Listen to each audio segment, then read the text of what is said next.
ரமதானுடைய கடைசி பத்தில் இந்த 6 அமல்கள் அதிகமாக நம்ம செய்து வர வேண்டும். குறிப்பாக ரமதானுடைய இந்த கடைசி பத்தினுடைய ஒற்றைப்படை இரவுகளில் இந்த 6 அமல்களை அதிகமாக செய்ய முயற்சி செய்ய வேண்டும். இன்ஷா அல்லாஹ் நிச்சயமாக அல்லாஹ் ஜல்ல ஷானஹு தஆலா அந்த ஒற்றைப்படை இரவுகளில் தான் லைலத்துல் கத்ருடைய இரவை வைத்திருக்கிறான். நம்ம முழுவதுமாக இந்த 10 நாளில் அமல் செய்யும் பொழுது கட்டாயமாக லைலத்துல் கத்ருடைய இரவை நாம் அடைந்து கொள்வோம். அல்ஹம்துலில்லாஹ்.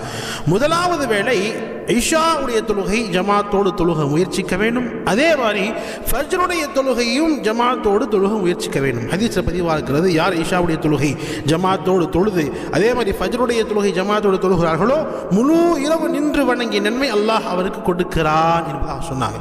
எனவே நிச்சயமாக இந்த முதல் அமல் இஷா மற்றும் ஃபஜ்ருடைய தொழுகையை ஜமாத்தோடு தொழுக முயற்சிக்க வேண்டும். எல்லா நாளிலும் தொழுகணும், ஆனால் இங்கு குறிப்பாக அதிகமாக காசா அமல் செய்யணும்.